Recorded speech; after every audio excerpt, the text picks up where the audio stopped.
El Hospital Clínico de Málaga ha puesto en marcha una iniciativa pionera para ofrecer apoyo emocional a los familiares de los pacientes. Es el Círculo de Escucha. Se trata de un espacio grupal diseñado para que las personas que cuidan puedan también ser cuidadas, compartiendo experiencias, emociones y estrategias en un entorno seguro y donde encuentren el apoyo de otras personas que pasan por su misma situación. Todo ello dirigido por una psicooncóloga que apuesta por humanizar la atención sanitaria desde el cuidado mutuo. Buenos días, es la historia que destacamos en portada en este jueves 23 de octubre, en el que además vamos a hablar del AIMEC. Nos visita esta mañana el responsable de Relaciones Institucionales del AIMEC España, se llama Elio Fernández, es malagueño y con él vamos a hablar de cómo va avanzando este proyecto y lo que supondrá para la ciudad. Pues será en unos minutos, porque antes estamos pendientes también de las 16 propuestas que el nuevo consejero de Sanidad, Antonio Sanz, presentó ayer en el debate dedicado a la sanidad en el Parlamento andaluz. Entre esas medidas, dijo Sanz, revolución digital con la modernización tecnológica del sistema. También habló de ampliación de la plantilla estructural, en un ascenso de 4.000 personas en 2026 y además tendía la mano a la oposición para trabajar juntos por la sanidad.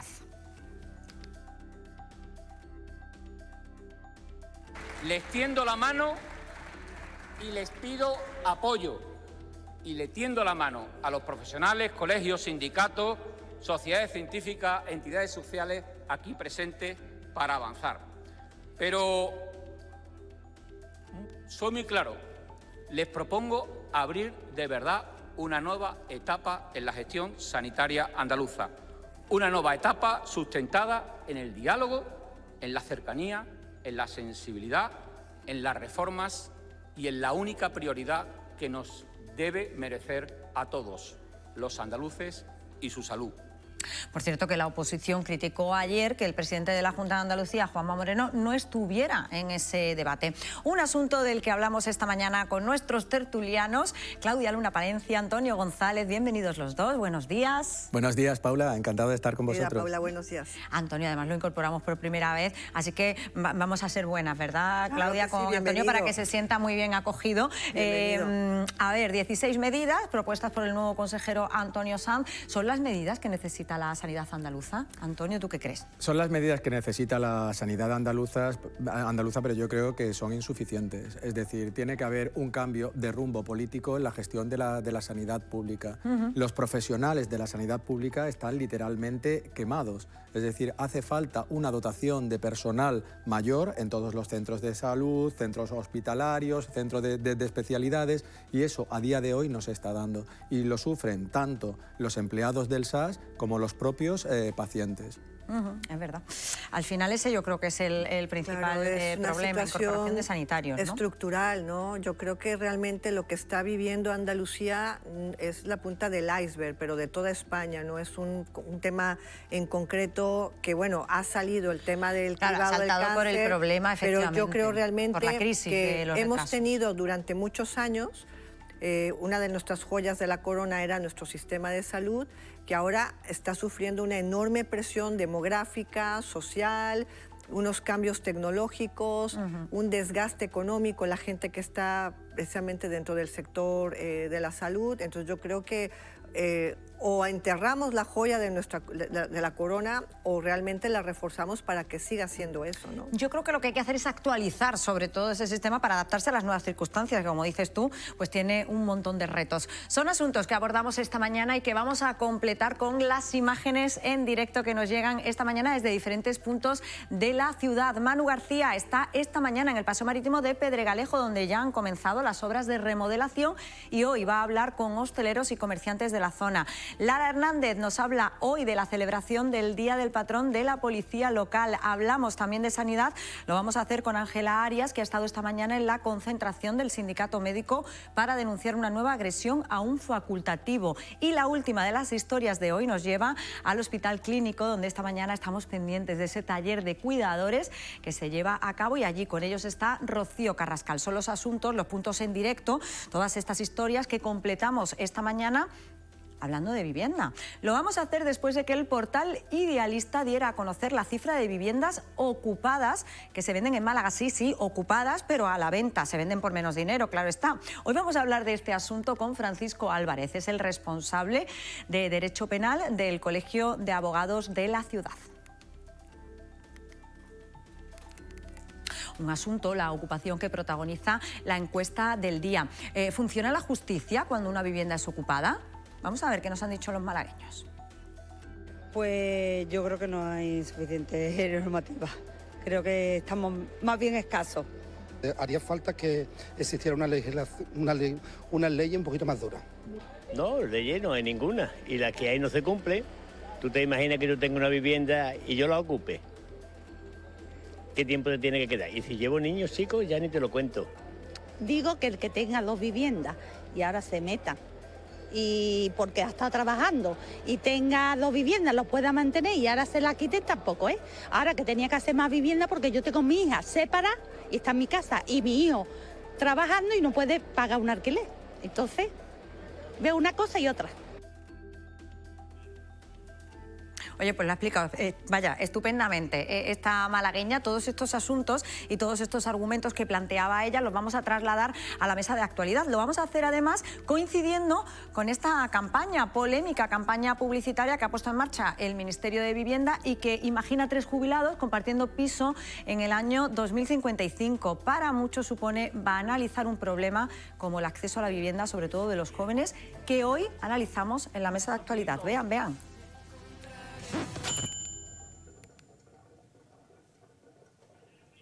En tu futuro debería haber una casa. Hace 47 años del artículo 47 de la Constitución dice que tienes derecho a una. Y desde lo público hacemos todo para cumplirlo. Más vivienda, mejor regulación y mayores ayudas. Ministerio de Vivienda y Agenda Urbana. Gobierno de España. Bueno, pues esa es la campaña de vivienda que trasladaremos en un minuto a la mesa de actualidad. La vivienda de la que hablamos esta mañana y que completamos con las obras en el Paseo Marítimo de Pedregalejo, donde ya han comenzado, y allí está Manu García. Buenos días. Hola, ¿qué tal? Buenos días, Paula. Nos encontramos en la parte más occidental del Paseo Marítimo de Pedregalejo, en el punto donde las obras son más notables. Como pueden ver, aquí ya está todo perimetrado. Hay maquinaria y mucho movimiento de unas obras que persiguen, según el Ayuntamiento, mejorar y dinamizar este enclave de la ciudad. Pero si en algún sitio se están notando de verdad todos estos trabajos, es aquí, en los negocios, que aunque son conscientes de los beneficios que va a traer a largo plazo, están muy preocupados por los efectos negativos que va a traer a corto plazo. Hablan de pérdidas e incluso de cierres, por las pérdidas de clientes y también por la imposibilidad de colocar sus terrazas aquí en la vía pública, algo a lo que el Ayuntamiento de Málaga ya le ha buscado una solución y ha anunciado que va a crear bonificaciones para las tasas de ocupación de la vía pública, una medida que ven con buenos ojos los propios hosteleros y que esperan así que sus pérdidas sean algo menores. Mientras tanto, como pueden ver, continúan las obras de remodelación aquí en el Paseo Marítimo de Pedregalejo, unos trabajos que tienen un plazo de ejecución de 10 meses. Gracias, Manu. Pendientes de las obras en el Paseo Marítimo de Pedregalejo y pendientes hoy también con la celebración del Día del Patrón de la Policía Local. En ese acto está Lara Hernández. Vamos a ver esa imagen en directo.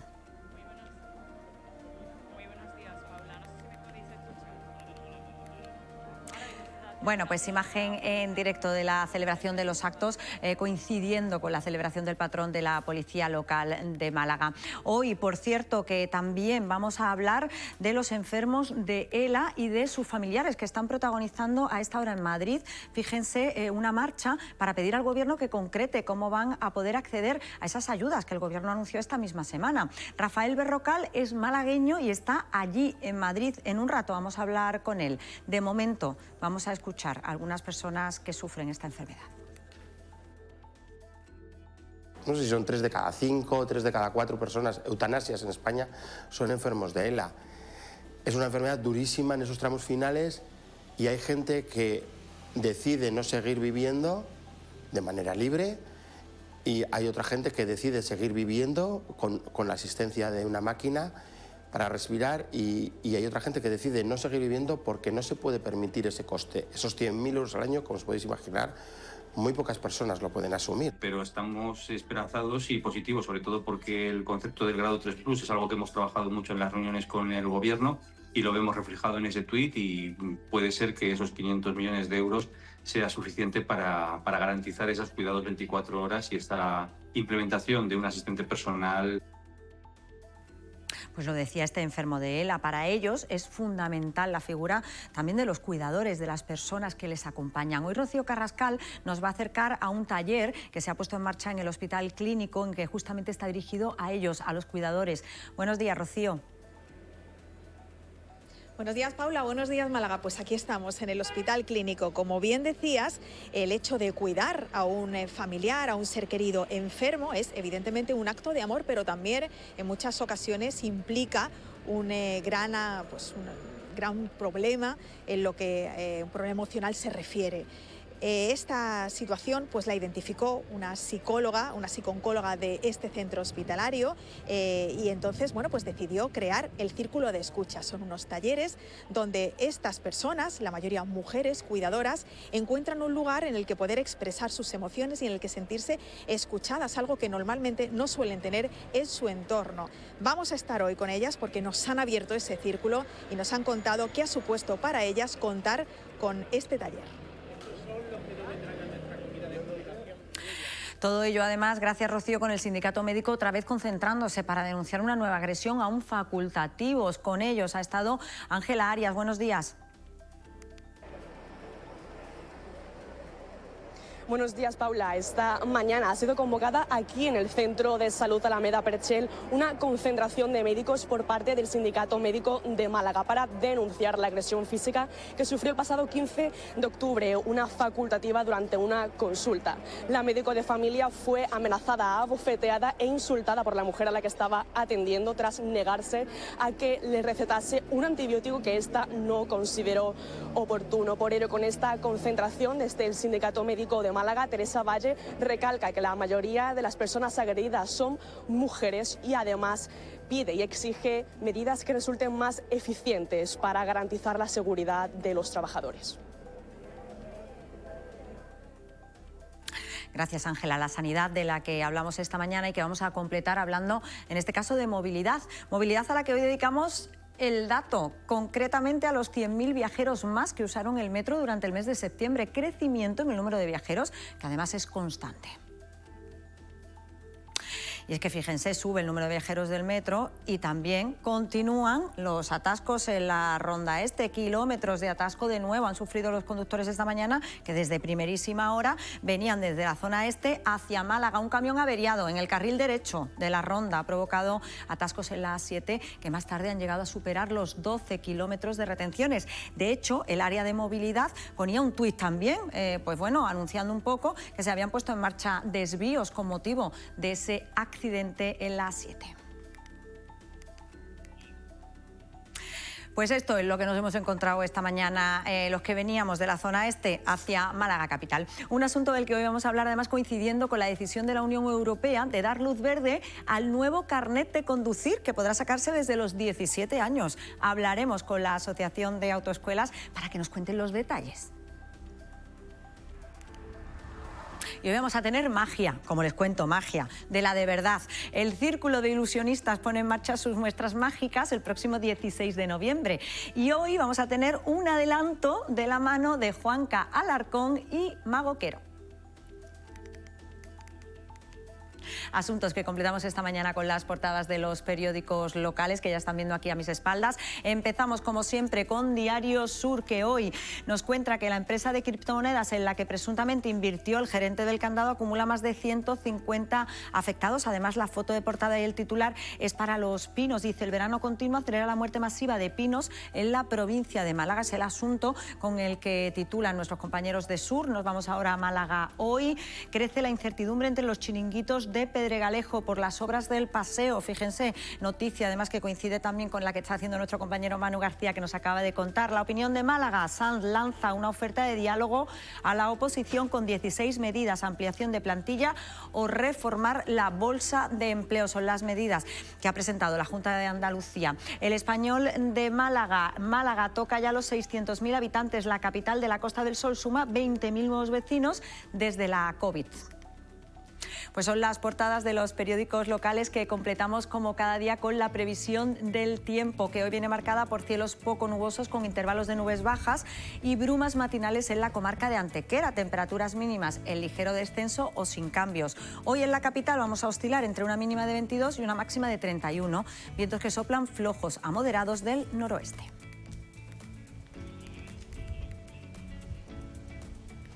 Pues tiempo que completamos como cada día con la circulación por las carreteras de la capital y para ello saludamos al Centro Municipal de Control de Tráfico para que nos cuente cómo se circula a esta hora por las carreteras de la capital. Buenos días.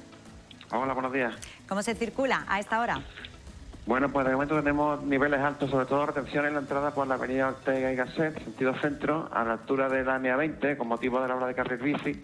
Eso, está ocupado el carril derecho, por lo que recomendamos evitar la zona y paciencia sobre todo, y en el resto de las vías tendrán también niveles intensos en torno a Plaza Manuel Azaña y la zona centro. Como siempre recomendamos usar el transporte público.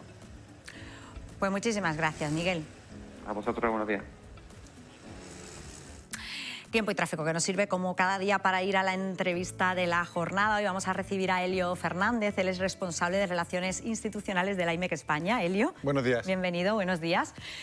Bueno, yo creo que la primera pregunta nos la hacemos todos. ¿Es IMEC o IMEC? Porque lo hemos escuchado todo, Elio. Bueno, la forma lingüística correcta sería IMEC, porque viene de Interuniversitaire en flamenco y es IMEC, pero bueno, mucha gente dice IMEC. O sea, que podría ser cualquiera de las dos. Sí, los dos son válidos. Pero bueno, la forma correcta debería ser IMEC. Elio, ¿qué es el IMEC o el IMEC? Vale, el IMEC es un centro tecnológico, un centro de investigación de los más importantes del planeta, con más de 6.000 trabajadores, que desarrolla en su sala blanca, que es como el corazón de Lovaina, en la sala blanca que tiene, desarrolla cómo va a ser el futuro de los semiconductores, por decirlo así más fácilmente, lo que van a ser el futuro de los microchips en el planeta.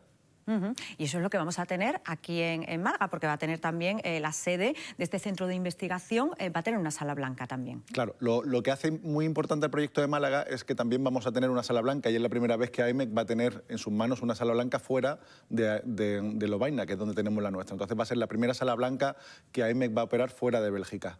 Y es una sala blanca, además, que es muy importante porque va a hacer cosas que no podemos hacer en la sala blanca de allí, porque no son compatibles, porque utilizamos materiales que no son compatibles con los materiales de allí. Entonces vamos a poder hacer aquí cosas que allí no son posibles. O sea, vamos a tener otra sala blanca, pero diferente. Claro, es diferente sí, pero comunicada. O sea, realmente son dos salas blancas que van a trabajar junto la una a la otra para poder hacer aquí cosas que no son compatibles con las de allí. Entonces, las dos juntas van a hacer como una sala blanca virtual, mucho más grande y con muchas más capacidades. Hablamos de los microchips. ¿Por qué son tan importantes los microchips, Elio? Bueno, los microchips están dentro de todo. Toda nuestra tecnología tiene microchips dentro. Desde una lavadora hoy por hoy hasta un coche que tiene un montón de chips diferentes para diferentes partes del vehículo, nuestros teléfonos móviles, ordenadores. Sin microchip probablemente no podría haber mundo. Bueno, probablemente no, seguro que no habría mundo digital. O sea, sin chips no hay tecnología actual. Y entonces os planteáis otro centro de investigación. ¿Y por qué Málaga? Bueno, el gobierno español hizo una apuesta por desarrollar el sector de semiconductores en España, creó un mecanismo que se llamaba el PERTE Chip, que estaba dotada de bastante financiación y tuvo la idea de por qué no hacer una IMEC en España. Se valoraron varias ciudades en España y Málaga pues, fue la que se eligió al final, porque había mucha alineación entre la ciudad de Málaga, la Junta de Andalucía y el gobierno español. En Málaga también había un ecosistema muy desarrollado en el parque tecnológico, tenían pues ya también un sitio donde realizarlo. El alcalde de Málaga también pues apostó mucho desde el principio para hacer todo lo posible lo más fácil posible, y la Junta de Andalucía también dijo que, o sea, nos ayudó muchísimo y aparte también tienen una dotación económica importante de la Junta de Andalucía y del gobierno español, y por lo tanto Málaga fue la elegida. Fíjate, por la unión de administraciones al final ha llegado ese proyecto, ¿no? Y por la unidad de todos, ¿no? Para traerlo aquí. Elio, a partir de aquí nos enteramos que va a venir este centro de investigación, el IMEC a Málaga. Nos preguntábamos qué era el IMEC, que ya te lo he preguntado, y nos preguntábamos también qué va a suponer para Málaga, ¿no? Los malagueños también nos preguntamos, cuando vemos la noticia decimos, bueno, y para los malagueños, ¿qué va a suponer? Claro, el IMEC en Bélgica empieza con 12 o 13 personas dentro en un sótano de una universidad y va por 6.000 personas. Aquí empezamos ya con una infraestructura bastante considerable, entonces tiene una capacidad de crecimiento enorme. Al final lo que hace esta infraestructura es que va a poner a Málaga en el mapa global de un sector tecnológico muy avanzado. Entonces realmente va a crear muchísimo impacto a nivel de ya no solo de los trabajadores que van a tener oportunidades de trabajar aquí, sino que también se van a crear empresas alrededor del IMEC, se va a crear colaboración con la universidad, lo que va a crear también pues, que los ingenieros que salen de la universidad tengan oportunidades de trabajo, tengan oportunidades de hacer prácticas de empresa dentro de IMEC. Pues al final el impacto es por muchos ángulos, ya no solo porque esté IMEC, sino por todo lo que eso supone para la sociedad y para la ciudad. Porque ¿cuántos trabajadores va a tener este centro? El plan actual, sí, son unas 200 personas a tiempo completo y unas 100 personas que trabajan dentro de IMEC de otras empresas, porque nosotros lo que hacemos es que abrimos nuestra sala blanca a otras empresas para que de forma conjunta colaboren y desarrollen el futuro de los semiconductores. Entonces, dentro de la sala blanca se espera que habrá otras 100 personas de empresas diferentes trabajando junto a IMEC. ¿Y hay perfiles de profesionales malagueños que puedan incorporarse al centro? Porque muchas veces hablamos con Felipe Romera, con el director del Parque Tecnológico, a veces nos lo dice, es que no hay muchas veces en Málaga personal y por eso las empresas lo tienen que traer de otros países, ¿no?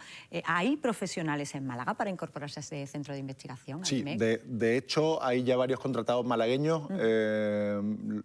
Una de las partes bonitas de este proyecto es que se van a contratar a la gente aquí, que se van a ir a Lovaina un par de años, van a aprender cómo funciona, se van a capacitar y con esa capacitación luego volverán aquí, serán las personas que trabajen dentro del centro de investigación. Y ya hay, creo que 2 malagueños contratados que están ya, uno ya está en Lovaina desde hace un par de meses y otro que se va a incorporar pronto. Entonces sí, nosotros estamos también capacitando a gente y la idea es que luego esa gente se capacite y vuelva aquí con el conocimiento necesario y claro, muchos serán malagueños. También esperamos que haya gente que a lo mejor haya emigrado en los años anteriores para... Y pueda volver incluso. Claro, o sea, la parte de atracción de talento que emigró en un momento dado también es una parte importante para el proyecto. ¿Cómo ves Málaga tú, Elio? Tú que además ahora mismo no trabajas en Málaga, ¿no? Ahora mismo estás... Yo soy malagueño, Eso. Sí, yo crecí en el centro de Málaga y llevo 17 años fuera en Bélgica, pero bueno, no he notado un cambio porque vengo a Málaga mucho. O sea, antes incluso del proyecto este de Málaga, vengo todo lo que puedo. Tenemos una casa en el centro de Málaga Que tienes relación con Málaga y has visto cómo ha sido la evolución de la ciudad en los últimos años. Sí. Bueno, Elio, pues yo quiero darte las gracias. Bueno, y preguntarte si tienes alguna reunión, es decir, en poco tiempo, no sé si vas a reunirte con el alcalde, me imagino que un proyecto de estas características tiene mucho desarrollo, ¿no? Y todavía mucho por andar. Claro, el equipo del ayuntamiento, la verdad que está 100% encima del proyecto y si no soy yo, son otros compañeros con diferentes áreas, porque al final es un proyecto de cierta complejidad y envergadura, pues a la hora de pedir permisos y demás, el ayuntamiento está moscado 2 por 3 con ellos. Sí. O sea, que te reúnes habitualmente. Sí, y ¿no? al alcalde lo veo este fin de semana porque vamos a hacer una presentación en el Salón de los Espejos de lo que va a ser IMEC. O sea, que tenemos una rueda de prensa incluso en ciernes. Pues nada, ¿y para cuándo está previsto que abra sus puertas ya? Todavía queda, ¿no? Sí, todavía quedan unos años. El edificio es de cierta complejidad, entonces se va a hacer una licitación que empezará ahora en el 26. Se espera que el edificio tarde unos 2 años en estar construido y luego esos edificios tienen dentro herramientas que son complejísimas y que ponerlas en funcionamiento se puede tardar pues otro año. Entonces estamos esperando que si todo sale bien para el 2030 estén los primeros obleas, que son donde se hacen los microchips, saliendo de ese... Te he visto en el Salón Tech con la oblea. Pues que esas primeras obleas salgan para el 2030 aproximadamente. En 2030. Pero bueno, las obras sí que empezarán ya en breve. Sí, la obra empezaría ya el 26 o primero del 27 y ya hay gente trabajando en Lovaina, malagueño, o sea, ya estamos contratando gente, tenemos varias posiciones. Que luego va a venir aquí, claro. O sea, que todo este proyecto está ya en marcha realmente, claro. Y aparte también estamos contratando gente para que desarrolle el ecosistema español, o sea, ya estamos contratando gente que van a trabajar aquí, que se van a ir incorporando en los próximos meses, que van a ser trabajadores del futuro IMEC también. Entonces, tenemos plazas abiertas dentro de nuestra página y estamos contentos de que aplique la gente de Málaga. ¿Y qué vais a contar en la rueda de prensa, Elio? ¿Se puede contar? ¿Adelantar un poquito o no? En la rueda de prensa, no, es un proyecto del ayuntamiento y me dijeron que se podía ir a contar, no es una rueda de prensa, es una presentación. Una presentación. Sí. Muchísimas gracias por habernos acompañado, es un placer. Además que un malagueño, qué orgullo, ¿eh? Tener un malagueño ahí. Muchísimas gracias por habernos contado todos esos detalles. Nosotros vamos a seguir, vamos a analizar todos estos titulares que nos ha dejado Elio. Un lujo, ¿eh? Que un malagueño, además, se lo decía yo a él, pero qué orgullo, ¿no? Que al final los malagueños consigamos puestos de trabajo como este, ¿no? Y estemos también en los grandes retos que se presentan en el futuro y en las grandes infraestructuras como va a ser el IMEC, ¿no? Que va a estar aquí en Málaga. Creo que se está posicionando a Málaga, ya no es únicamente como un epicentro turístico, sino lo más importante, también como un centro de valor agregado, que es algo que ha venido defendiendo siempre el alcalde Paco de la Torre, ¿no? Que Málaga pueda también ser una especie de Silicon Valley. Bueno, hemos visto en el parque tecnológico, ¿no? Ya tenemos más de un centenar de empresas de diversas partes del mundo, no solamente malagueñas, ¿no? Pero qué importante que sean empresas malagueñas las que estén apostando por el propio futuro, como bien lo dices, y además en temas como son los chips, los semiconductores, que la tecnología y los avances tecnológicos, la propia inteligencia artificial, bueno, van a seguir necesitando. Hablamos de futuro, pero realmente es el presente ya, porque ahora mismo está en todos los aparatos que tenemos. Un móvil necesita un chip. O los semiconductores que se necesitan para los autos eléctricos.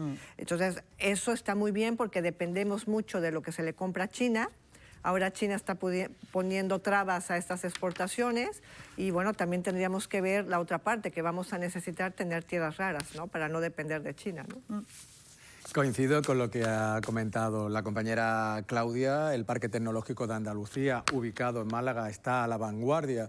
Y ya tú lo decías, más de 100 empresas que se han instalado en nuestro PTA y recuerdo cuando inició su andadura. Eso nos tiene que llenar de orgullo a todos los andaluces y a todos los malagueños. Y en relación a lo que ha comentado Elio Fernández, me congratulo de que 3 administraciones gobernadas por partidos de ideología diferente, el Gobierno central, la Junta de Andalucía y el Ayuntamiento, hayan confluido en apoyar este proyecto. A Elio no le llamaba mucho la atención, pero a nosotros nos llama mucho la atención, porque como les cuesta tanto trabajo a las administraciones gobernadas por diferentes partidos políticos ponerse de acuerdo para algo, nos ha llamado mucho la atención, ¿no? Sí, él viene de Bélgica, donde los gobiernos los conforman coaliciones de 4 o 5 partidos, entonces eso es más habitual y que haya ese entendimiento y colaboración entre las diferentes regiones de Bélgica, Flandes y Valonia, y a nosotros, pues la verdad, eso nos sorprende, Paula. Bueno, pues noticia muy positiva relacionada con el IMEC España y con la sede que va a tener aquí en Málaga. Les cuento ahora que si están buscando piso para alquilar o comprar aquí en Málaga, que esa es otra, los que vayan a venir a trabajar, en fin, lo de buscar vivienda no es tan fácil. Bueno, pues lo que estén buscando para alquilar o comprar se habrán encontrado con un fenómeno más que extendido en Málaga. Pisos a la venta con un ocupa dentro, sí, con un ocupa. Así lo publicaba la web idealista.com en Málaga Capital. Hay más de 300 inmuebles que se ofertan con estas características. Son viviendas que se venden a unos precios muy por debajo del mercado, ya se pueden imaginar, hasta por la mitad de precio, pero claro, por supuesto no hay posibilidad de visitarlo, ni se puede pedir financiación para adquirirlos, en fin, tienen unas ventajas, pero también tienen unas desventajas, sobre todo que hay gente ocupando esa vivienda y por eso su precio es más barato. Hablamos sobre este asunto esta mañana con Francisco Álvarez, que es el coordinador de Derecho Penal del Colegio de Abogados de Málaga. Francisco, buenas tardes, bienvenido. Buenas tardes. A ver, yo iba a preguntar, claro, yo digo, porque uno se plantea y dice, se ahorra un dinero, pero al final tienes un problema, ¿no? Porque claro, si la vivienda está ocupada, tienes que iniciar, entiendo que tú la compras, pero a partir de aquí, ¿qué pasa? Porque, no sé, tienes que ponerte, o tienes que abrir un proceso legal para intentar desocupar esa vivienda, entiendo, ¿no, Francisco? Claro, efectivamente, esa es la consecuencia de esta situación. Puedes perfectamente comprarlo, tienes una ventaja porque es factores económicos que influyen, como es que la reducción del precio va a ser importante, pero después tienes las expectativas de recuperar ese piso a medio plazo, lo que te genera que esa reducción del precio sí debes de tener también en cuenta los gastos que va a generar eso e inclusive los daños que tienes que plantear. Entiendo que esto fundamentalmente está afectando a los inversores, porque son quienes verdaderamente pueden disponer de ese tipo de capacidad económica, porque van a tener que continuar con el procedimiento y dependerá de las circunstancias, lo que hará que ese procedimiento pueda ser más largo o no.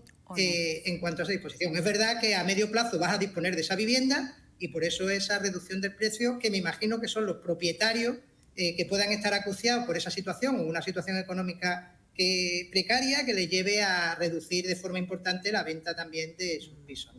¿Porque hay algún riesgo legal a la hora de comprar un piso con un ocupa dentro? Depende del procedimiento concreto, según cómo esté. Hay que tener en cuenta que cuando aquí hablamos de ocupa, se hace de forma genérica, pero yo creo que debemos distinguir un poco entre lo que sería el ocupa dentro del punto de vista del delito flagrante, de lo que es el derecho penal, que es quien comete un delito de usurpación, entrar en una vivienda o de allanamiento de morada, ocupa una segunda residencia, por ejemplo, y a eso tiene ahora mismo, pues la regulación, si es verdad que a partir de abril del 2025 pues se ha establecido ya que eso vaya por juicio rápido y puede permitir una respuesta más o menos inmediata, ya depende después también de los funcionamientos de los juzgados, frente a lo que se le denomina ahora el inquiocupa, que es en definitiva el arrendatario que ha dejado de pagar y que pues es evidente que en nuestro procedimiento penal, como debe de buscar el derecho de defensa del ocupante en este caso, pues permite que los procedimientos se alarguen más y puedan tener un retraso importante. Claro. Ya depende del caso concreto el riesgo que puedan tener. Fundamentalmente es en tiempo, la posibilidad de disponer de esos inmuebles en el tiempo, ¿no? Porque ¿cuánto se tarda? Sobre todo la segunda... Sí. Porque ¿cuánto se tarda, Francisco? Sí, es decir, legalmente a día de hoy en España te ocupan tu casa, tú vas, pones la denuncia correspondiente, ¿y cuánto tiempo desde que tú pones la denuncia hasta que consigues que desocupen tu casa puede pasar, de media? Por eso te decía que había que distinguir. Si, por ejemplo, es una acción penal, o sea, si estamos cometiendo a alguien que le da la patada a la puerta de tu casa y se ha introducido en la vivienda, ahora mismo, teóricamente, con la modificación de la ley, se ha dispuesto que se pongan 72 horas a disposición de la autoridad judicial e inclusive puede haber una conformidad en el juzgado de guardia donde ya se puede decidir inmediatamente desalojar. O si no se conformara, que son procedimientos que pueden tardar 7, 8 o 9 meses, sí es verdad que ya el juez de instrucción puede acordar como medida cautelar el desalojo. Eso es por un lado. Y la cuestión distinta es del arrendatario que ha dejado de pagarte lo que es la renta. Eso ya sí es un procedimiento que encima además se ha introducido, por la ley de eficiencia se introdujo los MAC, que es una necesidad de además que el propietario inicie una negociación, con lo cual retrasa la posibilidad de la vulnerabilidad que pueda tener o no la persona. Entonces, claro, las vistas, la ejecución después, eso supone que pueda tardar y ya estamos hablando a lo mejor de un año y pico, ya depende. Claro, es que ahí está el quid de la cuestión, claro, porque si es un inquilino que te ha ocupado la casa, en este caso, es que pueden ser años, claro, estamos hablando de años. Sí, a pesar de que de la ley de arrendamiento apuesta por procedimientos basados en la celeridad, esto al final se demora en el tiempo y es un inconveniente para los propietarios. Los juzgados están además llenos de casos, de muchos casos, y claro, la justicia va de manera muy lenta, ¿no? Yo ya había percibido hace unos meses haciendo una investigación precisamente en Idealista y me quedé sorprendida, ¿no? Porque decía, se vende casa ocupada. Yo dije, madre mía. No, es que hay una pestañita. Es que tú dices buscar piso, claro, buscar casa y pones ocupada. Wow. O sea, hay con vistas al mar, con no sé cuántos dormitorios, ocupada. O sea, que es una pestañita que puedes... Una epidemia de ocupación. Pero, Claudia, esto no deja, y supongo que el compañero lo podrá comentar, no deja de sorprender, ¿no? Porque aventurarte a comprar una casa ocupada, pero tiene también su demanda. Y en Málaga, según el portal Idealista, es que estamos hablando de 400 viviendas que se venden ocupadas. Como tú has comentado, Paula, no se puede mostrar, no es posible, claro, la financiación, pero no solo pensemos en que se trata de pisos en zonas marginales o deterioradas, es que hay chalés de lujo, o en primera línea de playa, en pisos en Puerto Marina. En Marbella hay, sí. Hombre, de varios casos. Los que ocupan también... Tienen vista, ¿no? Claro. En fin. Por eso yo creo que sobre todo afecta a inversores, ¿no? Quien se va a meter en esa situación, hombre, puede ocurrir que lo plantees, pero tienes que tener una capacidad económica como para poder pagarlo. Porque, saber Francisco, que vas a tardar sin poder disponer de ese inmueble, ¿no? Sí, Francisco, yo te iba a preguntar, ¿tiene datos el Colegio de Abogados de Málaga? Porque yo sé que en alguna ocasión ha llevado a cabo alguna jornada para tratar el tema de la ocupación, además. ¿Tenéis datos de viviendas ocupadas, de procesos judiciales que se hayan abierto por viviendas ocupadas en Málaga? A mí no me consta, tampoco yo llevo la sección de penal, entonces a mí realmente no me consta. Sé que puede haber algún, por delitos, por las estadísticas del Consejo General del Poder Judicial, es verdad que el delito de usurpación es al final, hasta esta nueva modificación generaba más lentitud que si te acudías directamente al procedimiento civil. Claro. Entonces, bueno, sí es verdad que con la modificación de la Ley 1/2025, sí lo que se pretende es que la ocupación directa, la que se comete delitos, pues se tenga una respuesta rápida. El denominado inquiocupa es lo que sí, desde luego, seguimos teniendo, yo creo que un déficit, fundamentalmente por el propio sistema, porque sí está regulado que vaya en procedimiento rápido, como ha dicho el compañero, sí, pero se tarda, claro, se tarda después por precisamente la lentitud de la justicia, claro, la saturación que tenemos, la necesidad de garantizar la defensa de la persona que estén ocupando allí, la vulnerabilidad, si hay menores, no hay menores, los ingresos que tiene, claro, todo eso, pues es un cúmulo que hace que yo creo que permite que retraigan, pues que los propietarios pongan directamente esas casas también en alquiler, precisamente ante ese riesgo de tiempo que van a tardar en poder recuperar sus viviendas, ¿no? Claro, es que parece lógico, además. ¿Y esto tiene solución, Francisco? Quiero decir, ¿se puede hacer algo para aligerar estos tiempos? Hombre, esto es como todo. Si tenemos medio o capacidad para poderlo acelerar, yo creo que además beneficiaría no solamente ya al propietario, sino quizás a la parte de los arrendatarios que quieren acceder y que tienen una limitada capacidad económica, y sin embargo pues facilitaría también el que se le pudiera poner en alquiler esas viviendas, ¿no? Ahora mismo cualquiera que quiera poner en alquiler la vivienda va a exigirte una garantía, un aval, va a pedir que tenga unos ingresos económicos importantes y garantizarte que no te vayan a plantear en cualquier momento, pues, por ejemplo, lo de la vulnerabilidad, ¿no? Que también lo prevé la ley de viviendas, ¿no? Entonces, claro, eso pues al final a quien quizás pueda perjudicar en el mercado es a las personas con menos capacidad económica para acceder a eso, precisamente a esos alquileres, ¿no? Queda claro totalmente. Francisco Álvarez, muchísimas gracias por habernos acompañado esta mañana. Gracias. A vosotros, muchas gracias. Bueno, pues lo ha explicado muy bien, claro, es que hay que diferenciar. Lo primero, diferenciar entre el que hace un hecho delictivo, es decir, tira la puerta abajo, patada, claro, y entra, que ahí, fíjate, dice que sí, que el cambio de ley en abril de 2025 ha aligerado mucho los plazos y ha agilizado y se permite que se solucione rápido el llamado inquiocupa, ¿no? Que ese sí que se retrasa más. Claro, porque tienen esa opción de declararse. Nosotros hemos sabido a través de la Casa de México en Málaga y Andalucía de varios casos en que, bueno, pues se declaran vulnerables, estaban pagando un alquiler, a los 3 meses dejan de pagar el alquiler, se declaran vulnerables. Y claro, el proceso para declararte vulnerable tendrás que tener unas características específicas. Claro, quiero decir que estar desempleado, tienes que tener menores de edad, desempleado, falta de recursos económicos, tener menores a cargo, o sea, una serie de circunstancias, ¿no? Pero que la declaración de vulnerabilidad, bueno, eso dificulta la ejecución o la rapidez, la celeridad, ¿no?, del proceso para que puedan verdaderamente sacar al inquiocupa, ¿no? Pero aquí yo considero que es mucho más grave, incluso para el propietario, los casos de ocupación ilegal, es decir, que le dan la patada a la puerta y entran en tu domicilio, porque es que de la noche a la mañana te ves que tú dónde vives y han ocupado tu casa. La otra situación es que tú tienes un piso en alquiler, que a lo mejor también vives de eso, es decir, del importe del arrendamiento es una fuente de ingresos y estás pagando la hipoteca, ¿no? Entonces, claro, son dos situaciones distintas. Y aquí las administraciones deberían tomar partido porque estamos hablando de situaciones de vulnerabilidad, que son personas que realmente lo están pasando mal y que no la podemos dejar en la calle. Entonces, que las distintas administraciones arbitren soluciones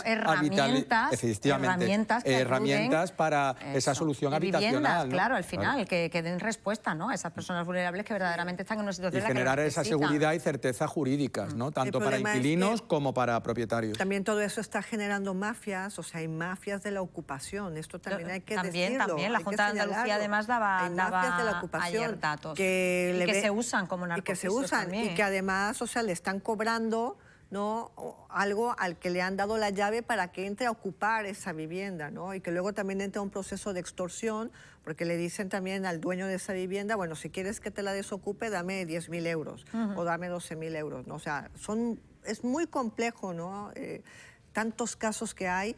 Pero bueno, la ley está ahí, la justicia está ahí, lo que todos querríamos es pues, que sea rápida, expedita y que realmente pues, evite el que esto siga sucediendo, ¿no? Porque además el crecimiento ha sido exponencial desde la pandemia a la fecha, con el tema de la ocupación, ¿no? Eso es muy preocupante.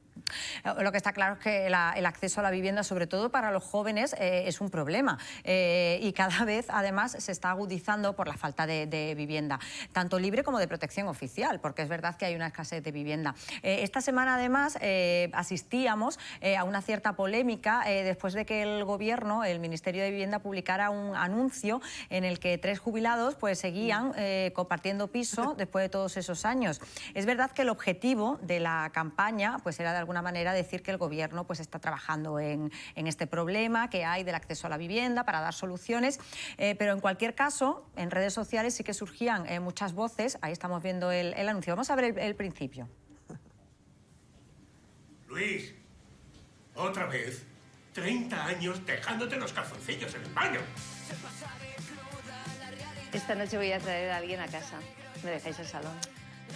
Claro, son 3 jubilados como si fueran 3 jóvenes, pero que claro que no han podido comprarse una vivienda y siguen pues viviendo como si tuvieran 20 años o 22 años. Entonces, claro, es verdad que lo que buscaba, yo entiendo que lo que busca ahí el Ministerio es jugar con el humor, pero hay gente que no le ha hecho ninguna gracia porque dice que estaba analizando con un problema que para mucha gente es un verdadero problema, ¿no? Y que va a ser un problema más mayúsculo en los próximos años, porque cada vez vamos a ser más longevos. La generación X va a aportar una mayor cantidad de mayores, muchos de esos mayores no son dueños de su casa, no les va a alcanzar con sus pensiones para alquilar, entonces ahí hay un problemón. A mí, personalmente, el spot no me gusta. No me gusta, pero hay que decir que el publicista se estará frotando las manos. Claro. Porque ha generado mucha polémica. Que hablen de ti, sea bien o mal. Claro, efectivamente. No, y al final estamos poniendo en el epicentro de la polémica al Ministerio de Vivienda, cuando es un ministerio que, bueno, sí tiene la competencia de llevar a cabo iniciativas legislativas para homogeneizar una normativa y una competencia que es de las comunidades autónomas. Yo no sé si es que a lo mejor el objetivo era también poner en valor esa lucha contra la soledad de personas mayores, ¿no? Porque se ven 3 personas mayores. Yo creo que no, Antonio, yo creo que no, ¿no? Vaya, no sé yo, estaba hablando... No, pensando, porque venía en el camino dándole una vuelta, digo, bueno, ¿cuál es el objetivo de este anuncio? Porque es muy triste que tú tengas 60 o 70 años y a esa altura de tu vida estés compartiendo piso todavía, ¿no? Claro. Que la realidad es o residencia, o compartir casa, o tener la tuya, o sea... En fin, que le ha costado un quebradero de cabeza al Gobierno, que incluso el socio Sumar pedían un poco bueno, no sé si llegaron a pedir la dimisión de la ministra, pero bueno, ahí andaron. Pues precisamente, Paula, un inciso, sí. La ministra de Vivienda va a venir a unas jornadas organizadas por UGT aquí en Málaga, en el Palacio de Ferias y Congresos. ¿Cuándo? Los días 10, 11 y 12. Es posible que venga el comisario, de noviembre, el comisario europeo de Vivienda, vendrá nuestro jefe de filas, Pepe Álvarez, el alcalde de Málaga, y se van a celebrar aquí precisamente en la ciudad de Málaga porque la Costa del Sol está muy tensionada con el problema de la vivienda, ¿no? Oye, pues a ver si se hace algún anuncio la ministra y nos da una alegría. Sí, va a venir, estará alguna mañana a ver si puede conectar en directo con tu programa, ¿no? Eso sería maravilloso, no sé yo, vamos a intentarlo. Bueno, mientras sí, mientras no, les cuento que el Pleno de la Eurocámara, reunido esta semana en Estrasburgo, ha apoyado este martes modernizar la regulación europea sobre los permisos de conducir, introduciendo varios cambios. El más importante, el carnet de conducir podrá sacarse a los 17 años en la Unión Europea. Eso sí, tranquilo todo el mundo, porque los conductores nobles deberán ir acompañados por otro con experiencia hasta que cumplan los 18 años y además deberán superar un periodo de prueba de al menos 2 años en los que tendrán límites más estrictos sobre el consumo de alcohol y sanciones más altas en caso de conducción peligrosa, lo cual todo parece lógico. En cualquier caso, nosotros hoy hablamos de estos cambios con Manuel Eloy, que es vicepresidente de la Asociación Provincial de Autoescuelas. Bienvenido, Manuel. Buenas tardes. Muchas gracias, bienvenido, buenas tardes. A ver, ¿qué os parece la medida?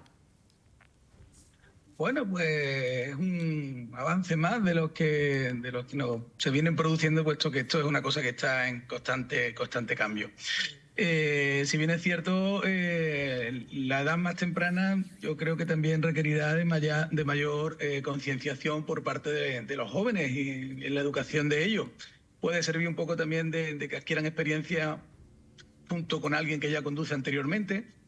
El conductor que le va a acompañar tendrá que tener una edad mínima de 24 años y además 5 años al menos de experiencia conduciendo y que no haya tenido una retirada del carnet de conducir. Y bueno, pues es un paso más. También se va a adelantar el acceso a los permisos profesionales, también se van a hacer con una edad más temprana. Los permisos profesionales, ¿a qué te refieres, Manuel? Sí, pues al que aparece, por ejemplo, la imagen ahora, los camiones y autobuses. O sea, se podrá acceder con 21 años a los autobuses y con 18, creo recordar que era así, a los camiones. O sea, se podrá acceder directamente a acceder a ese tipo de permiso. ¿Esto va a afectar de alguna manera a las autoescuelas, Manuel? Bueno, pues nos tendremos que adaptar. En principio no, porque en principio el examen sigue siendo igual, ¿no? Y la exigencia de los conductores va a ser la misma. Lo único que se va a cambiar es la edad, o sea, que van a poder acceder con un año antes, ¿no? Lo que sí que van a cambiar, que también está en esa directiva, es el tema de los exámenes, que de hecho ya se está introduciendo algo en España, para que se valore también en los exámenes lo que es la percepción del riesgo. Se va a apuntar la prueba a que hagan también ellos valoraciones de situaciones peligrosas y así como la reacción y la acción que tienen ante ella, ¿no? Entonces, eso se está introduciendo ya en los exámenes actuales. Los exámenes ya se hacen por ordenador y ahora pues se están queriendo introducir vídeos en donde se pongan situaciones de riesgo y que el alumno valore pues el peligro, además con suficiente antelación y que sepa después actuar en conciencia. Oye, pues me parece buena idea también, ¿no? Preparar a los jóvenes para que sepan también reaccionar, ¿no? En situaciones de ese tipo. Claro. Una pregunta, yo entiendo entonces que si el menor de edad comienza a conducir a los 17 años, el adulto que lo acompañe debería de tener un carnet de conducir, ¿no? No, hombre, claro, ha dicho y que Sí. más de 24 años, ¿no? Vale. ¿Entendemos? Vale. Sí, hombre. 5 años de antigüedad. Y tener mucha confianza en la persona que conduce también, porque claro, tú no eres ningún profesional, ni eres un profesor de autoescuela, quiero decir Claro. Ni tiene las herramientas porque tampoco lleva doble mando. Ni puedes frenar pero en caso... Claro, pero lo que hay que tener en cuenta es que previo a eso el chico con 17 años ha obtenido el permiso de conducir, o sea que ha dado sus prácticas en la autoescuela, se ha examinado, el tráfico le ha dado el visto bueno de que está preparado y ahora lo que va es afrontar la experiencia previa con la compañía de otro que ya además pues la tiene, ¿no? Claro. Vale. Esta iniciativa en el Pleno de la Eurocámara, que va a servir para modernizar la normativa sobre los permisos de conducir, ¿se va a aplicar con carácter homogéneo en todos los países de la Unión Europea? Es decir, ¿se va a rebajar la edad para poder acceder al permiso de conducción a los 17 años en Hungría, en España, en Irlanda o en Suecia?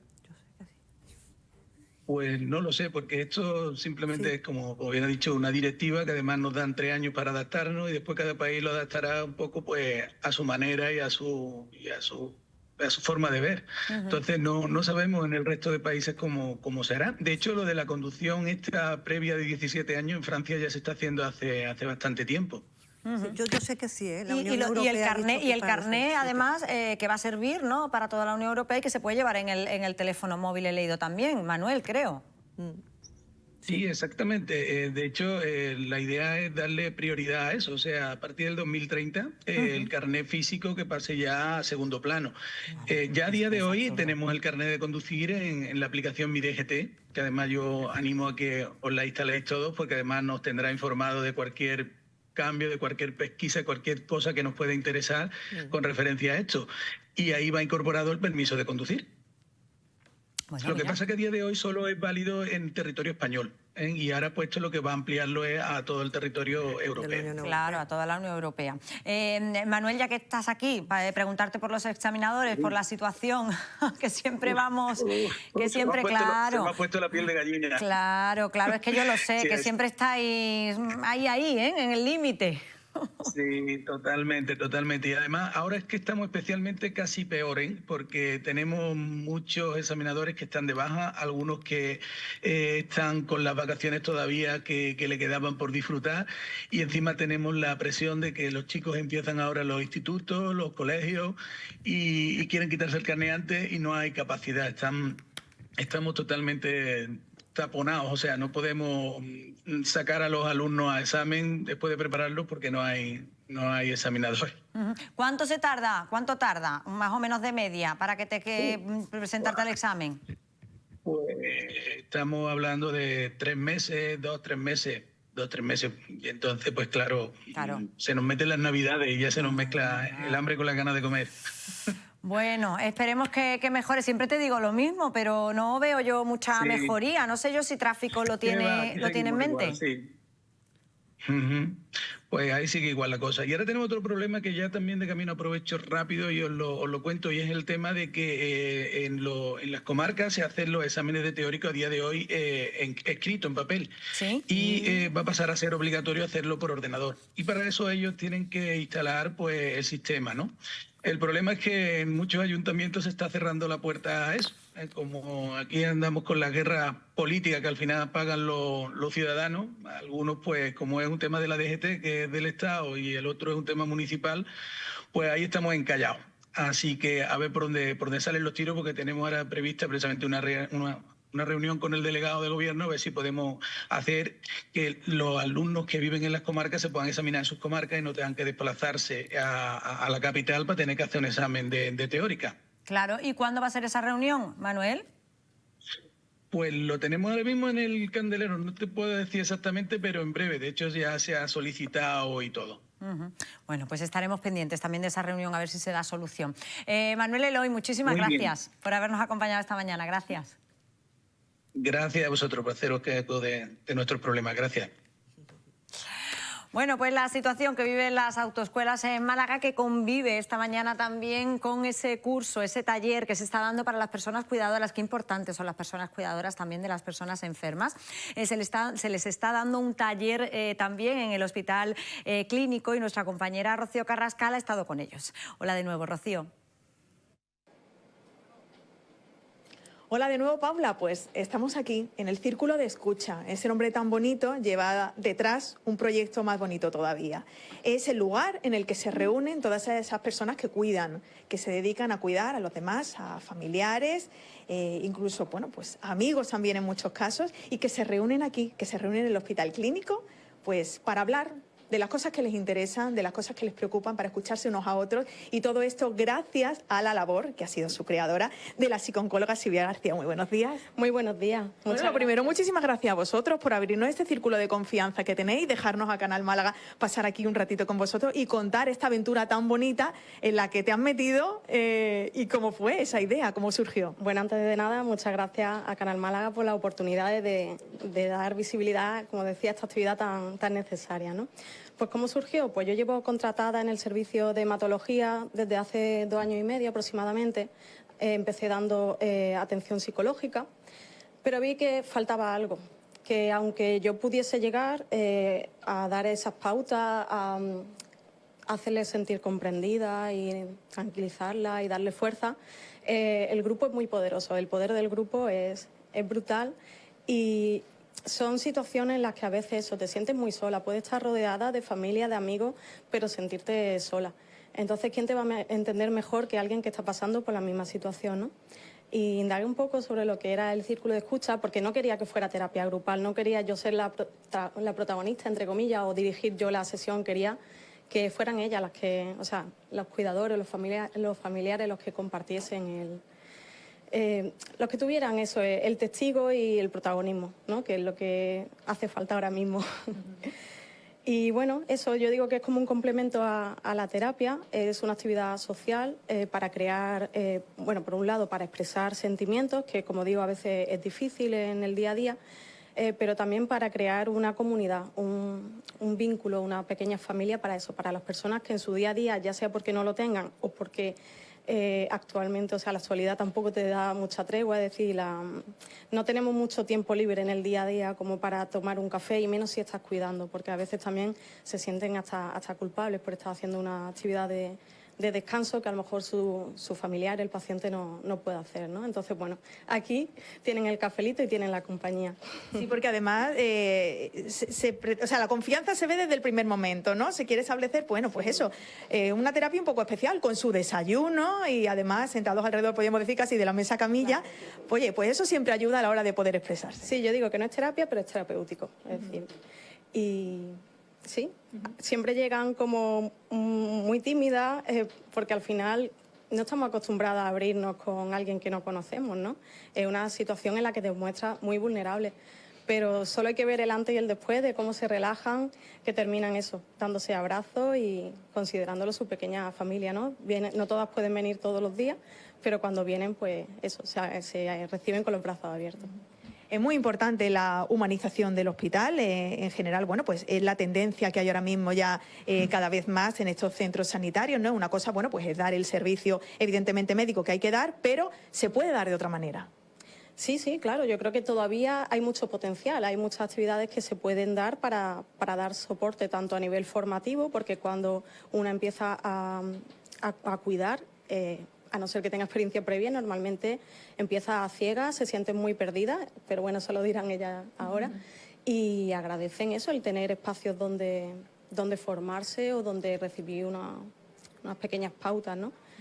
Y bueno, estamos abiertas a sugerencias, es decir, yo dentro de mi contexto del servicio de hematología a nivel hospitalario hemos creado la unidad de atención al cuidador, que es verdad que al principio empezamos a pequeña escala con nuestros cuidadores de hematología, pero vi que, pues eso, que tenía potencial, que desconozco si en otros servicios o en otro lado del hospital hacen algo similar o simplemente eso, cosas enfocadas en cuidadores, pero digo, igualmente nosotros abrimos el círculo a todo el hospital, está el cartel por todas las plantas y bueno, voy informando a la medida que puedo a todo el mundo para que ningún cuidador que lo necesite se quede sin esa oportunidad de participar, porque hace mucha falta. Bueno, hemos estado hablando con Silvia, evidentemente, pero queremos también hablar con ellas, que además se prestan a contarnos su experiencia. Te voy a dejar ahí por el ladillo, Silvia, y me voy a acercar a hablar con Cintia, que además Cintia es una de las pioneras, ¿no?, de las primeras que llegó aquí. Pues sí, yo llevo ya 1 año y medio aquí desde que comenzó Silvia, he faltado solo 1 mes. Y la verdad que a mí me ayuda mucho a acudir a este recurso, más que nada porque yo vengo de Olvera, de Cádiz, y en mi zona no hay este recurso ni nada parecido. Estamos un poco olvidados los cuidadores y sobre todo se invisibiliza mucho que también hay personas dependientes que son jóvenes, que no solo son o niños con necesidades educativas especiales o personas mayores que están encamadas, que también entre medias hay personas que a pesar de su juventud o de su corta edad también son dependientes aunque tengan 30 o 20 años. Y como mi marido es paciente de aquí, del hospital, de la planta de neurología y de trastorno mental, vi un cartel, le pregunté a Silvia porque en principio solo era para hematología, pero como ella ha comentado, se me dio la oportunidad y aquí, pues ya te digo, llevo 1 año y medio conociendo a muchos compañeros que me entienden en la medida en la que quizás familiares no me puedan entender porque no pasan por la misma situación. Y aquí pues compartimos ya no solo las experiencias y las vivencias, las preocupaciones que prácticamente son las mismas en todas, cuidemos de quien cuidemos y tengan la enfermedad que tenga, pero las preocupaciones de las cuidadoras, o cuidadores, pero el 90% somos mujeres, son las mismas y la verdad que aquí te sientes arropada, no te juzgan, hay confidencialidad y te dan consejos, te dan información sobre cómo puedes... tras el diagnóstico, sobrevivir, ¿no? Y como, qué paso tienes que dar después de me ha llegado este diagnóstico, ¿ahora qué hago? ¿Cómo puedo solicitar una discapacidad, una incapacidad, una dependencia? ¿O cómo puedo pedir una segunda opinión médica? Muchas veces te sueltan el diagnóstico y vete a tu casa y ¿ahora qué?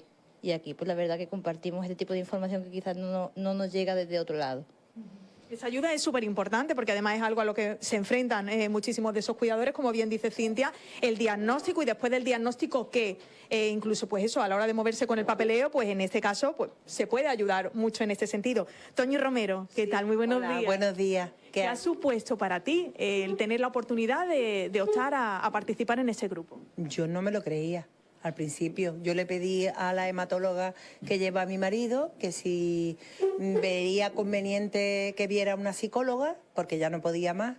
Entonces ella me contactó con Silvia y ha sido lo mejor que ha podido pasar. Porque aparte del círculo, Silvia me ve como a todas, me imagino, nos ve y... La verdad es que esto yo no me lo creía. El primer día que yo llegué aquí yo no me lo creía. Lo que estaba viendo, la familiaridad, es que estamos como en casa, exactamente como en casa. Y después de tantos problemas y tanto sufrimiento, pues aquí te encuentras, pues sales de aquí como, no sé, como renovada. Yo el primer día que salí de aquí, mi marido me estaba esperando abajo y nos abrazamos porque dice, ¿estás contenta? Digo, mucho porque lo que yo, es que esto yo no creo que exista en ninguna parte y es muy importante para nosotras. Porque como bien dice Toñi, bueno, el papel de los cuidadores en muchísimos casos es bastante incomprendido. Estela, yo no sé en tu caso si al final, bueno, en muchas ocasiones la familia intenta ayudar, el entorno intenta ayudar, amigos intentan ayudar, pero es que no saben. No, evidentemente esto es muy duro y entonces hay que ver cómo se te sientes cuando tienes esta enfermedad cerca y es verdad que hay que pasarlo y hay que vivirlo para entenderlo. Entonces, muchas veces pues te faltan los recursos para comprenderte a ti misma, comprender lo que está pasando, lo que te va a venir, ¿vale? Entonces, bueno, pues en este caso, en el círculo de escucha, ves que todas ellas tienen una situación parecida y eso te anima también a que no eres tú sola, que lo que te está pasando no es algo raro, ¿vale? Que los sentimientos que tienen, ese sub y baja, esa noria que una vez estás arriba, otra vez estás muy abajo, es algo normal. Y aquí, pues nada, aquí la verdad que yo al principio, el primer día, pues me hinché de llorar, ¿vale? Me costó muchísimo trabajo salir, después salimos fuera y ya nos dimos muchos abrazos, lo agradecí muchísimo. Y hoy, pues mira, hoy vengo más relajada porque ya vienes ya sabiendo lo que hay y sabiendo que te vas a sentir muy bien y muy comprendida. Y ya está. Y Silvia pues nos ayuda también a nivel personal, porque no solamente tiene el círculo de escucha, sino que también tenemos nuestro momento para hablar con ella a solas, como psicóloga y personal, y la verdad que es una maravilla. Yo me siento muy bien. Y apareció en nuestra vida y la verdad que tanto a mi padre, que en este caso es mi padre, como a mí, nos ayuda mucho. Y estamos muy contentas. Pues me alegro mucho de que todas podáis contar con un apoyo como este, como el de Silvia, como el de este grupo. Recordemos, bueno, además lo pueden ver ustedes, la mayoría mujeres. ¿Qué significa eso? Bueno, pues que las mujeres siguen concentrando los cuidados, esas tareas históricamente, y que todavía parece, bueno, pues que siguen siendo protagonistas en este caso. Silvia, vamos a recordar quien nos esté viendo desde casa, quien quiera sumarse a este grupo tan precioso, a este círculo de escucha, ¿qué tiene que hacer? Pues la forma más directa es mandándome un correo a mí, silvia.garcia.c@ibisma.eu. De todas formas aparecerá en pantalla. Y recordad las siguientes fechas, como estáis viendo, el 27 de noviembre y el 18 de diciembre. Ya próximamente sacaremos la del año que viene. Cualquier duda, lo mismo, en el correo o preguntando aquí en el hospital por el recurso. Pues muchísimas gracias, Silvia, muchísimas gracias a todas por ser tan generosas, por hacernos hoy un huequito en esta mesita junto a vosotras. Y ya lo saben, si nos están escuchando, si lo necesitan, está aquí en el Hospital Clínico de Málaga, este círculo de escucha para todos esos cuidadores, todas esas cuidadoras que necesitan, bueno, pues eso precisamente, que le escuchen un ratito. Pues enhorabuena a nuestras compañeras por este directo tan bonito, por acercarnos a esta labor tan maravillosa que hace esta psico-oncóloga en el Hospital Clínico, y también a todas ellas por permitirnos acercarnos a la realidad que viven. Nosotros vamos a seguir contándoles historias. Estamos pendientes porque tenemos a unos pequeños por aquí que nos están visitando. Los vieron ayer, si son espectadores habituales, ayer vieron que estaban por aquí del Colegio San Estanislao, pero es que han vuelto a venir. Estamos pendientes. Ay, nos lo van a enseñar. Venga, que sí, que tenemos la imagen en directo porque han vuelto a visitarnos dentro de ese programa. Ahí están con nuestro compañero Santi Subirón, que está haciendo de guía por la redacción para enseñarle a todos esos pequeños que nos visitan desde el Colegio San Estanislao las instalaciones de esta radio-televisión municipal de Canal Málaga. Venga, vamos a llegar a esta realización. Muy despacito, muy despacito, muy despacito. Bueno, pues ahí están esos niños maravillosos que por segundo día nos visitan dentro de un programa que está llevando a cabo el colegio para mostrar profesiones, en este caso la de la tele y la radio que tenemos aquí. Seguimos hablando de temas sanitarios y tras un año de parálisis el Gobierno ha anunciado el desbloqueo de la ley para los enfermos de ELA. Ha aprobado un Real Decreto que destina 500 millones de euros para poner en marcha las ayudas prometidas a los enfermos y sus familias. Sin embargo, los afectados por la enfermedad denuncian que existen muchísimas lagunas sobre la aplicación de la ley. Claro, existen muchas lagunas y dicen los enfermos de ELA en este caso, Antonio, Claudia, que no saben realmente cómo se van a poner, cómo se van a distribuir esas ayudas. Es decir, se aprobó una ley hace un año, se cumple ahora un año, no tenía presupuesto, dotación presupuestaria, otra cosa que tampoco entiendo cómo se aprueban leyes, pero sin dotación presupuestaria, en fin. Ahora, por fin, un año después, empujando mucho, porque hayan estado los familiares y los enfermos dando mucha lata y diciendo, oye, que hace falta dinero. El Gobierno ha anunciado esta semana que va a aprobar 500 millones de euros, pero claro, ya dicen, bueno, ¿y ahora cómo se piden esas ayudas? Hay que solicitarlas, te las dan directamente estando ya considerado como enfermo dependiente. ¿Qué cantidades te van a dar? Claro, todas estas dudas están ahí y no hay un registro, más. hay un padrón de enfermos de ELA que son entre 4.000 a 4.500 en toda España, pero que podrían salir más en los próximos meses. Fíjate qué lamentable. Mira, Claudia, estoy viendo, porque fíjate que para solucionar o para tener respuesta a todas esas dudas, un grupo de afectados ha acudido hoy a Madrid a manifestarse ante el Congreso. Entre ellos hay un malagueño, se llama Rafael Berrocal, y yo creo que lo tenemos ya en directo. Rafael, buenas tardes. Hola. Estamos viendo esa imagen en directo, estáis en Madrid, estáis allí manifestando en la puerta del Congreso. ¿Por qué, Rafael? Cuéntanos. Bueno, somos más de un malagueño. Aquí estoy con el presidente de Benalela, que es la Asociación de Enfermos de ELA de Benalmádena, ¿sabes? Que es el que ha organizado toda esta movida. Y estamos aquí en la puerta del Congreso para ver que agilicen la ley que publicaron antes de ayer en el boletín oficial. Entonces hemos venido a dar un poco de visibilidad a la enfermedad y aquí estamos. Claro, porque Rafael, la ley se aprobó hace un año. Esta semana anuncian esa dotación presupuestaria de 500 millones de euros, pero todavía no sabéis cómo se solicita, si van a ser ayudas directas, qué cantidades os van a dar. Todavía no se sabe nada, todavía está todo en paño, como yo digo, y no se sabe absolutamente nada. ¿Y a qué vais a esperar? O sea, quiero decir, ¿cuándo se sabrá algo más? Entiendo que tiene que ser el Gobierno el que de alguna manera diga, ¿no? ¿Cómo van a ser esas ayudas?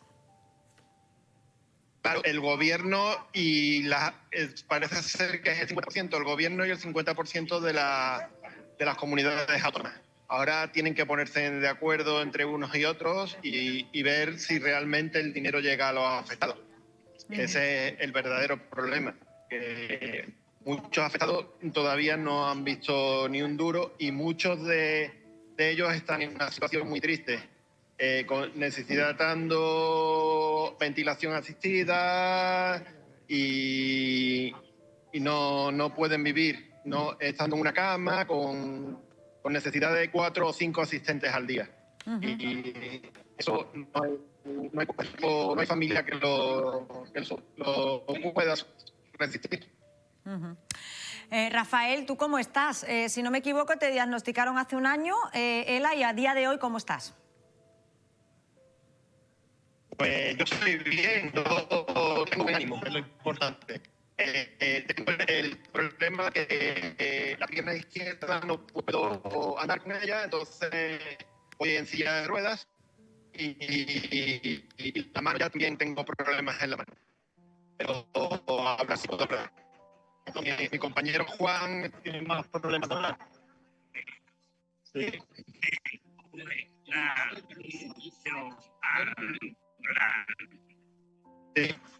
No escuchamos a Juan. Bueno, mira, Rafael, vamos a hacer una cosa, porque no se está escuchando muy bien estas cosas, claro, del directo y de las conexiones, ya os podéis imaginar, están en Madrid y bueno, se les escucha pero regular. Vamos a hacer una cosa, lo que vamos a hacer es hablar con ellos, los vamos a invitar para que vengan aquí al programa y nos lo cuenten in situ, pues la semana que viene o la otra, porque no estamos escuchando y además creo que es una historia muy interesante para que nos cuenten. Muchísimas gracias y que vaya muy bien, Rafael, mil gracias. Y a Juan creo que ha dicho que se llama el compañero que... Gracias por visitar y por ayudarnos. Un beso fuerte para los dos. Estaremos pendientes para volver a abordar el tema. Yo lo decía esta semana, la ley se aprobó hace un año, ahora se ha dotado presupuestariamente, pero es algo que no se puede dejar. Quiero decir, no sé si habéis escuchado los totales, las declaraciones que poníamos al principio de diferentes enfermos de ELA, que decían, es que la mayoría de las personas que piden la eutanasia en España son enfermos de ELA, porque claro, no quieren hacer cargar a sus familias con lo que supone mantener a una persona. Estimaban en un gasto de 100.000 euros al año, que es una barbaridad. Efectivamente, Laura, la enfermedad de la esclerosis lateral amiotrófica es terrible. Es una patología degenerativa y la esperanza de vida se sitúa en torno a los 5 años, en el mejor de los casos, desde el momento del diagnóstico de esta fatal enfermedad. Entonces, hay que apoyar a estos enfermos, a estas familias, porque solo el 6%, os doy un dato, solo el 6% de las familias que cuentan con algún enfermo de ELA pueden costear estos tratamientos, esos gastos sin ayudas públicas. Entonces, es una auténtica aberración del sistema que se apruebe una ley, como fue la Ley 3/2024, que se le dio mucho bombo, porque se aprobó por unanimidad en el Congreso de los Diputados, con la fragmentación parlamentaria que hay, eso es todo un acontecimiento. Pero si no hay una memoria económica, como tú decías, Paula, una dotación presupuestaria, hemos tenido que esperar un año para que un reglamento, un real decreto, ponga encima de la mesa esos 500 millones de euros de ayuda, que incluso en los supuestos de grado de dependencia extrema permitirían a las familias disponer de hasta 10.000 euros mensuales para la atención. Esa es la intención del gobierno, ¿no? Dotar esos 10.000 euros, cuidadores 24 horas, ¿no? Pero como lo vemos, es decir, yo pienso en lo personal que es una enfermedad que podríamos contraer cualquiera de nosotros, que necesita mucha sensibilidad, que necesita mucha investigación. No solamente es atender a los enfermos, sino también mucho para investigación, ¿no? Estamos viviendo una revolución en materia de posibles vacunas contra el cáncer, por ejemplo, en tema de investigación en los próximos 5 o 10 años. Creo que también enfermedades como el Parkinson, como el Alzheimer, como el ELA, que son enfermedades neurodegenerativas, requieren y necesitan muchos recursos para investigación. Totalmente. Bueno, pues esperemos que dentro de poco se sepa ya cómo se van a repartir esas ayudas. Antonio, Claudia, muchas gracias por haberme acompañado esta mañana. Querida Paula. Gracias, Paula. Que paséis un buen fin de semana. Igualmente. Pues ya se ve ahí el fin de semana, que estamos ya a viernes. Nosotros seguimos avanzando y saben que nos gusta hacer parada siempre en la redacción para que nos cuenten los asuntos en los que están trabajando en informativos. María José Vidal, buenas tardes. Hola Paula, ¿qué tal? Pues muy pendientes de lo que nos contáis, alucinando con los niños, segunda visita hoy, y también muy pendientes una vez más a lo que sucede en las carreteras. Hoy ha sido la avería de 2 camiones, uno en la A7 y otro en la MA20, lo que ha complicado y mucho la entrada al trabajo y a los colegios de buena parte de la provincia de Málaga, zona este. 12 kilómetros de retenciones, muchísimas complicaciones, y en el marco de todo esto, el presidente de la Diputación, Francisco Salado, que ha reclamado a la sociedad civil que a su vez reclame más inversiones en materia de movilidad. Ha dicho Francisco Salado en el foro, en el Congreso de Infraestructuras de Transporte de Andalucía, que se celebra hoy en el Auditorio Edgar Neville de la Diputación, que la sociedad civil malagueña tiene que reclamar lo que le corresponde en materia de movilidad. Ha hecho referencia a los accesos a la A7 que ha propuesto Rincón de la Victoria y el Ayuntamiento de Málaga. Dice que la Diputación estaría dispuesto a aportar algo económicamente para que sean una realidad y se puedan aliviar los problemas de tráfico que cada día se repiten en este punto de la A7, aunque también hay otros que son noticia cada mañana como consecuencia del volumen de tráfico. Hablaremos de este encuentro, de cómo se ha solventado la circulación y nos fijaremos también en la recuperación por parte de Policía Nacional de 2 millones de euros estafados a víctimas mediante ataques a correos electrónicos. Lo que nos cuenta la Comisaría de Policía Nacional en Marbella es que han recuperado esta cantidad de euros que habían estafado a una veintena de víctimas a través de ciberataques que realizaban con correos electrónicos. Se hacían pasar por diferentes empresas y con esa excusa conseguían las donaciones o supuestas donaciones que finalmente eran estafas. El resultado final, pues esa noticia que les contamos, esos 2 millones que se han podido recuperar después de una investigación larga que ha desarrollado Policía Nacional en la zona de Marbella. Y hoy es jueves y como cada jueves tenemos estreno de un nuevo hito. En esta ocasión nos fijamos en el tiempo que ha pasado, 20 años, y en las elecciones que les hemos contado. Han pasado 20 años, seguro que lo notan, 20 años en los que hemos estado contando elecciones municipales, elecciones nacionales, autonómicas y también comicios europeos. Un tiempo que vamos a recordar esta tarde, después de nuestro informativo, un tiempo en el que hemos intentado que estuvieran todos, los que ganaban, los que perdían, los que se presentaban, los que salían, los que pactaban a todos los niveles y que hemos intentado recopilar en un reportaje que, como les decimos, van a poder ver esta tarde después del informativo y mañana escuchar en la radio. Es el cuarto de los 20 hitos que hemos preparado para celebrar nuestro 20 aniversario, Paula. Pues sí que ha pasado el tiempo, sí, ¿eh? Vaya, vaya, que ahí se nos ha podido ver a todos hace 20 años. Esto de cumplir 20 años tiene sus cosas buenas y sus cosas que no son tan buenas. En fin, muchísimas gracias a María José Vidal. Ya saben que todas estas historias se las van a contar nuestros compañeros de informativos a las 2 y a las 6 de la tarde y en la radio con María José Vidal en el 97.4 a partir de las 2 de la tarde. Nosotros un minuto a Publi, pero volvemos.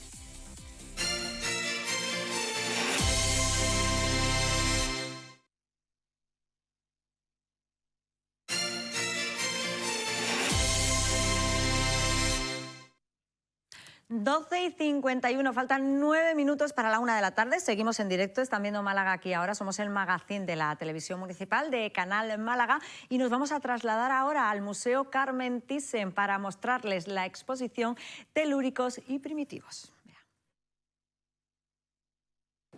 El Museo Carmen Thyssen presenta la exposición Telúricos y Primitivos, un recorrido por el arte español del siglo XX con obras de las que emanan toda la fuerza de la tierra.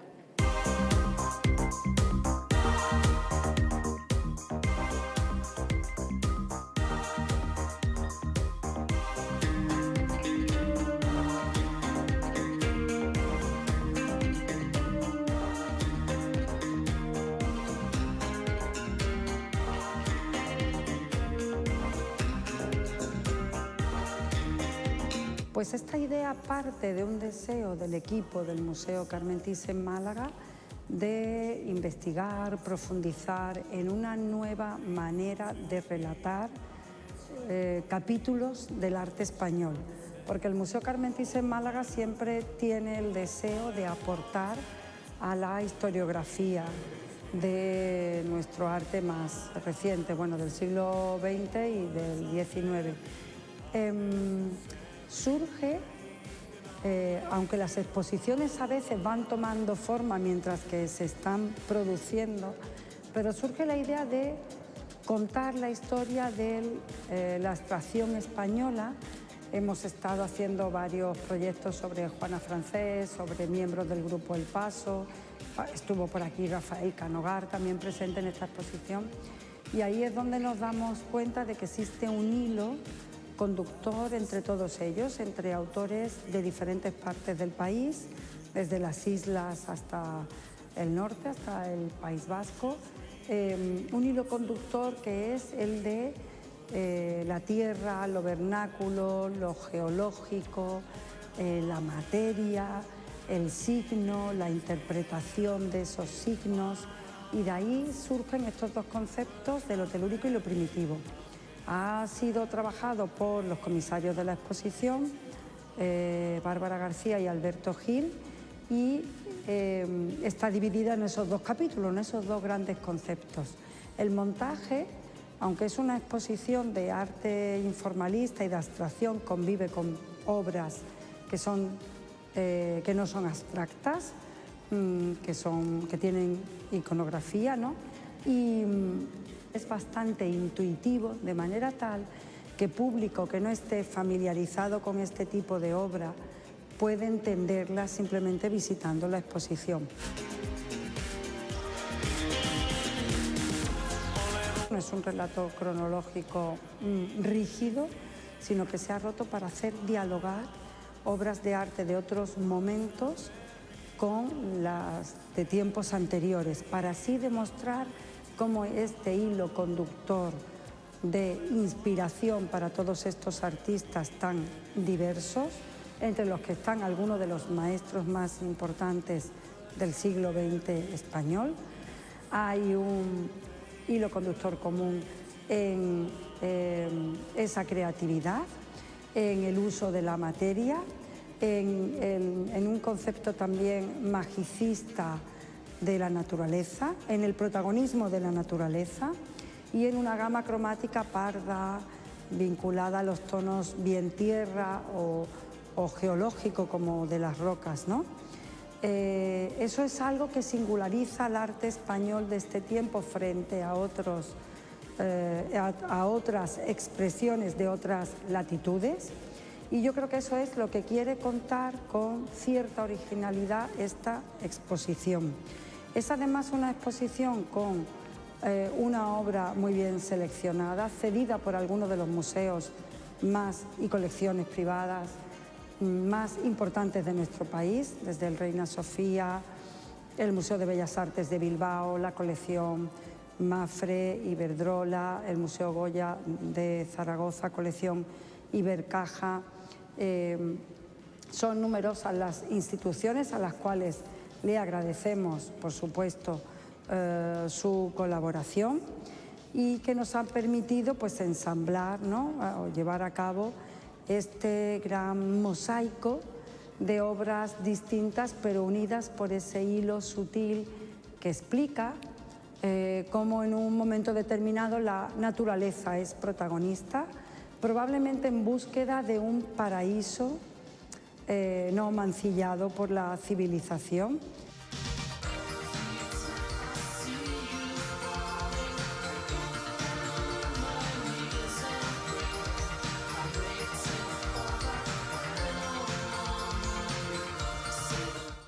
Dentro de la muestra, estas litografías de Pablo Ruiz Picasso, cedidas por la casa natal que las adquirió en 2003. Forman parte de una serie en la que el artista malagueño descompone la figura de un toro hasta llegar a lo más primitivo.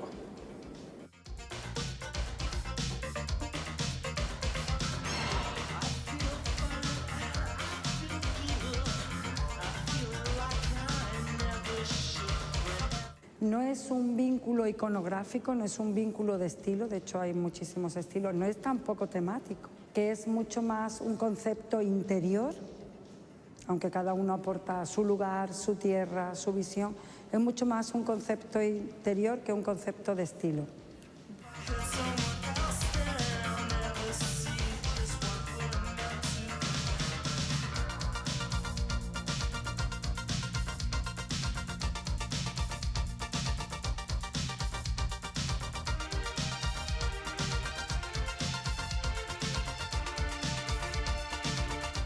Creo que es deber del museo o de los museos no solo dar a conocer o presentar obras de artistas ya consagrados y conocidos por el público, sino además presentar otros que lo han sido menos, porque también el museo sirve en ese sentido como atalaya para que sean mostrados. Siempre intentamos que nuestras exposiciones no sea un mero listado de obras que, por supuesto, colgadas, están siempre maravillosas, ¿no? Sino que hay un trasfondo, una temática, una narrativa, una historia que contar para aportar un poco en esa página del arte español.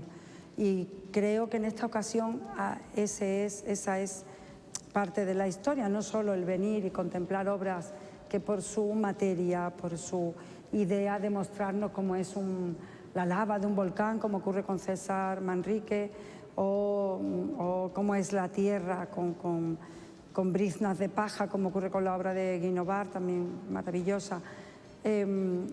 Se trata de demostrar que existió ese vínculo, es muy sutil, pero que existió en esa narrativa y en ese tiempo.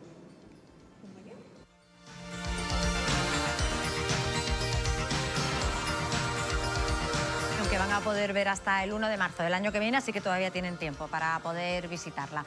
Les cuento ahora que el Círculo de Ilusionistas Malagueños celebra las 9º Muestras Mágicas el próximo 16 de noviembre. Habrá magia para toda la familia por la mañana y por la tarde. Pero para que nos cuenten todos los detalles tenemos con nosotros a Juanca Alarcón y a Mago Quero, a Elías Quero. Bienvenidos los dos. Muchas gracias. Buenas tardes, muchas gracias por acompañarme.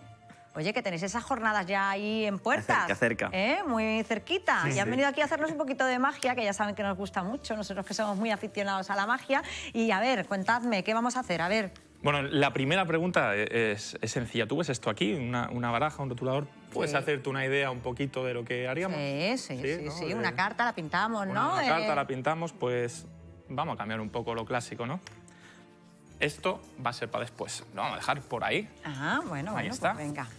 Y vamos a utilizar algo que al final es súper útil, Solo súper el provechoso. rotu. Solo el rotu.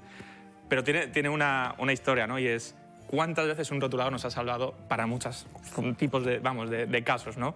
De decir, tengo que escribir la compra, se me va a olvidar esto, voy corriendo con el rotulador, lo pinto.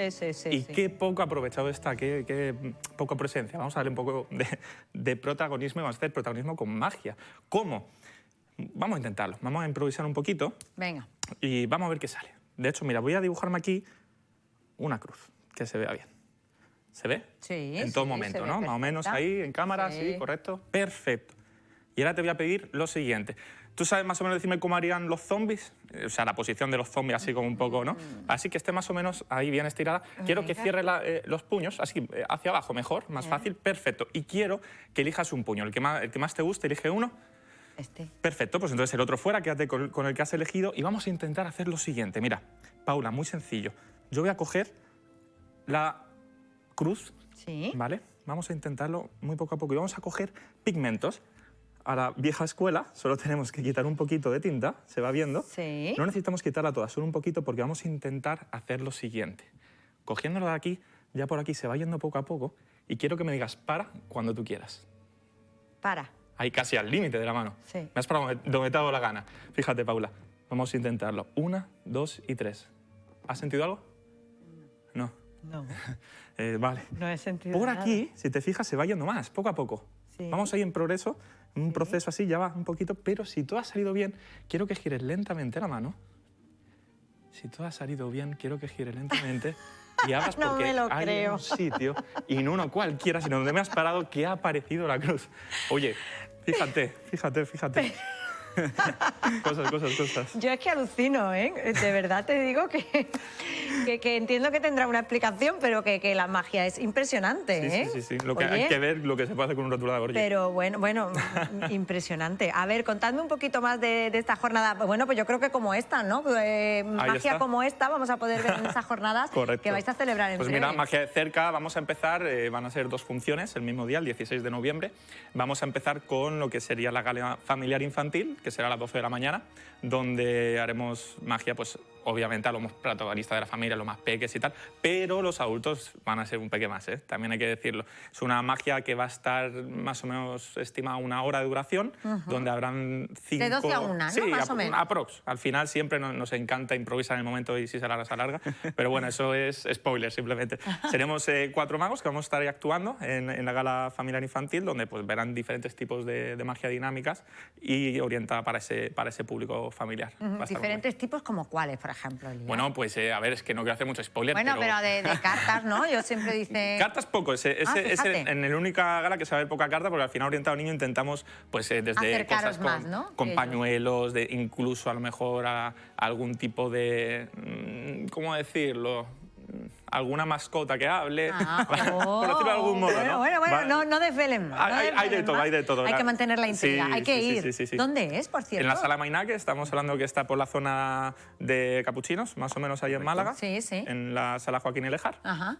Y la verdad que con muchísimas ganas ya de empezar y de darlo Es que todo. estamos en la cuenta atrás Sí, ya. sí. Bueno, luego se lo recordamos, pero yo quiero también preguntarle a Juanca. Aquí estamos, Paula. Porque Juanca, además, que ya, bueno, yo diría prácticamente nuestro mago de confianza, si se puede decir. Me voy a poner una oficina ya, dentro de poco. Totalmente, te vamos a poner también una mesita allí en la redacción, porque Yo por mí tenemos... estupendo. Bueno, Juanca es más que es maravilloso y cada vez que llamamos dice que yo voy, hombre, que yo voy y os cuento y os hago también alguna cosita de magia. Yo siempre estoy encantado de venir, de hablar, de participar, de hacer magia con vosotros. Así que antes de empezar a hacer magia, vamos a hablar, porque le he hablado de la infantil. Bueno, pero hay otra también por la tarde. Más. Que tengo que decir, infantil no confundir para niños, es familiar, porque los niños son la excusa, oye, magia para niños, con colores, con un montón de cosas, con alguna mascota por ahí, como dice Quero. Pero los adultos se van diciendo... Sesión de noche también, esto es la misma... Vamos con la sesión de noche. Tarde-noche. Tarde-noche, sí, es a las 7 de la tarde. Noche muy noche no es, las 7 de la tarde es una hora muy estupenda. Sí, ya que es el 16 de noviembre, que cae en domingo. Oye, un plan de domingo muy bueno. Por la mañana con los niños, por la tarde un poco más adulto, que termina, te vas a cenar. Todo perfecto. Ya hablando un poco más de la gran velada mágica, lo hemos llamado, ¿no? Y es más que nada porque hemos juntado distintos perfiles de magos de Málaga que creo que cohesionan muy bien. Porque yo digo siempre con este tipo de eventos de las muestras mágicas, y es que es el evento del año de magia en Málaga. Juntamos lo mejor, intentamos que si es la primera vez que ves magia, te lleve con ganas de decir, quiero ver más. Y aparte vas a ver muy variado. A mí el feedback que se me dice cuando la gente... Llevo ya varios años asistiendo, por suerte, a este evento, y lo que más me dice la gente es, qué guay, porque he visto muchas cosas, muchas personalidades, desde lo más gracioso al más poético, más intenso, magia de cerca, magia de escena, y es algo que recomiendo al 100%. Si solo pudiese recomendar uno, sería este. Sí. Esta jornada. Este evento, no solo el de la tarde, sino mañana y tarde, claro. que va muy bien. Hombre, lo guay es ir por la mañana y por la tarde, ir todo el día, ¿no? Y poder ver... Hay una oferta incluso. ¿Ah, sí? Si queréis a los dos, sale un poco más barato.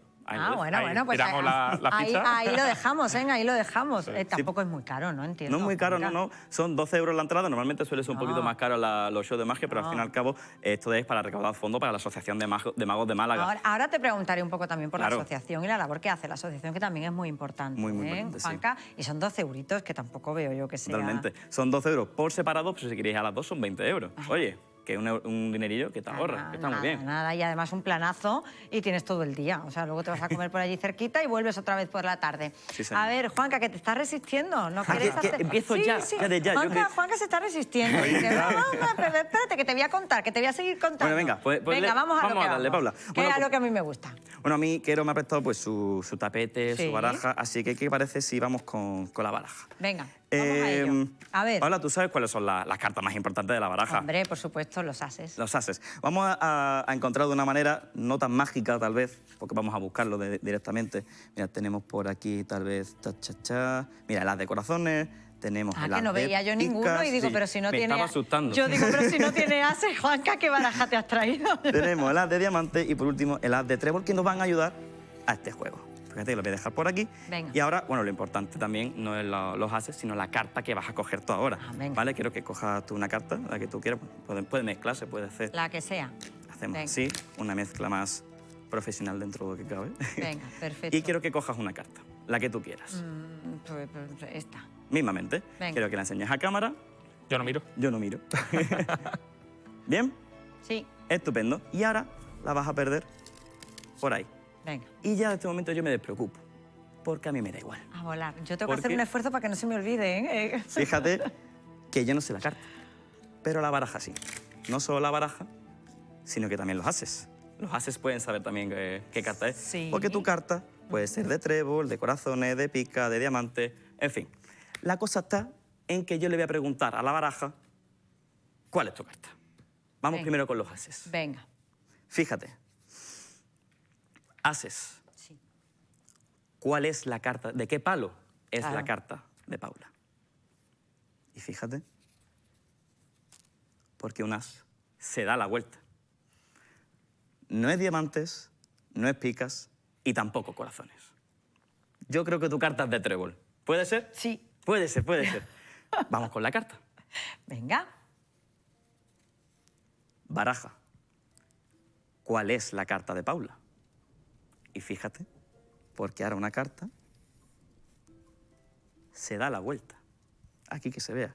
Por primera vez, Paula, ¿cuál era la carta? 4 de trébol. 4 de trébol. Y aquí se tiene que venir. Anda, no es. Es que no sé qué ha pasado, espérate. Es que fíjate que aquí se ha venido el as de trébol. Claro, si aquí está el as de trébol... El 4 de trébol. Aquí no hay otra, no debe haber otra, justamente el 4. Bien, oye, Juan, qué impresionante.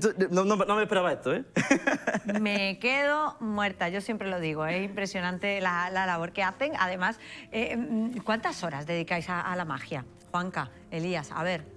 Bueno, según, al fin y al cabo, son muchas etapas, ¿no? En lo que es empezar desde cero, decir, venga, ¿cómo empiezo?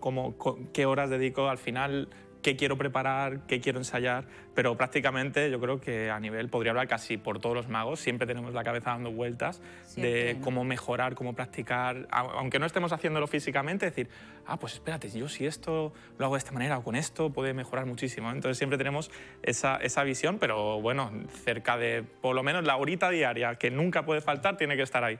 Y ya según el momento, si nos estamos preparando para concursos o para alguna cosita, que podemos estar fácilmente todo el día. Para la jornada, porque entiendo que también os preparáis, ¿no? Para esto, ¿no? Entiendo que también ensayáis. De hecho, tenemos que hacer una estructura de show de lo que es una hora, unificarla en 4 o 5 magos que hay, con lo cual tienes que dar ese pequeño hilo conductor, esa continuidad, orientándola a diferentes artistas y a diferentes tipos de magia, con lo que es ya no depende solo de ti, con lo que más ensayo todavía, ¿no? Para que todo quede muy al unísono y muy bonito en ese aspecto. Hombre, ¿cómo va a quedar seguro? Espectacular. Esperemos, sí. Juanca, la labor que realiza la asociación, no me quiero ir sin destacarla porque es muy importante, ¿no? Al final ahí está para uniros a todos y para que todos tengáis ese nexo ahí. Totalmente. Al fin y al cabo no deja de ser la unión de los magos de Málaga. Es como un punto de encuentro que nos reunimos semanalmente, que por cierto nos reunimos justo esta tarde. Bueno, pues hoy es tarde de magos. Hoy es tarde de magos. Es que cuando llegan los jueves mi familia... hoy era magos, ¿no? Hoy tocaba magos. Sí, hoy toca magos.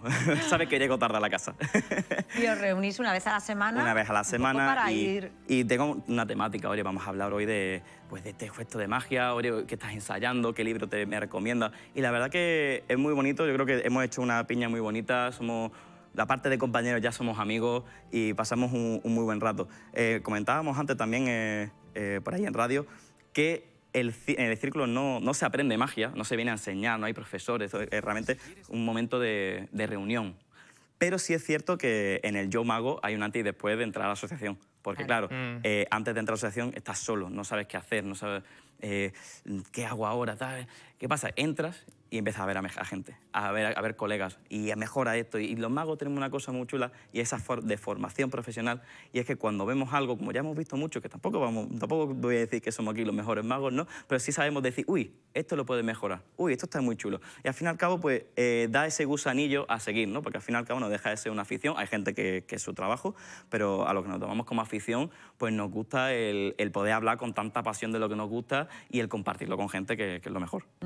Bueno, pues todo esto condensado lo van a poder ver el 16 de noviembre en esas jornadas, esas muestras mágicas, que entiendo que lo pueden buscar en internet para comprar las entradas. Correcto. Las entradas se consiguen, por cierto, por correo electrónico. Bueno. Es mandar un correo a entradas.mmm@gmail.com. Bueno. Y dice, quiero 2 entradas, quiero 3 entradas para mañana, para la tarde. Igualmente nosotros lo hacemos fácil, que decimos cómo son los pasos y demás, y de eso no hay que preocuparse. Repito igualmente por si acaso, es entradas.mmm@gmail.com. Pues Juanca, Mago Quero, muchísimas gracias a los dos por haberme acompañado esta mañana. Ha sido un lujo, como siempre, teneros aquí. Nosotros ya prácticamente estamos llegando al final del programa, pero saben que siempre nos gusta, antes de despedirnos, contarles algunas actividades en nuestra agenda cultural.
Pues agenda cultural que nos lleva al final del programa. Hoy nos despedimos con él, con Javier Ojeda, con su último single, Una y otra vez, dentro del álbum Incorrecto, que se estrena el próximo 8 de noviembre.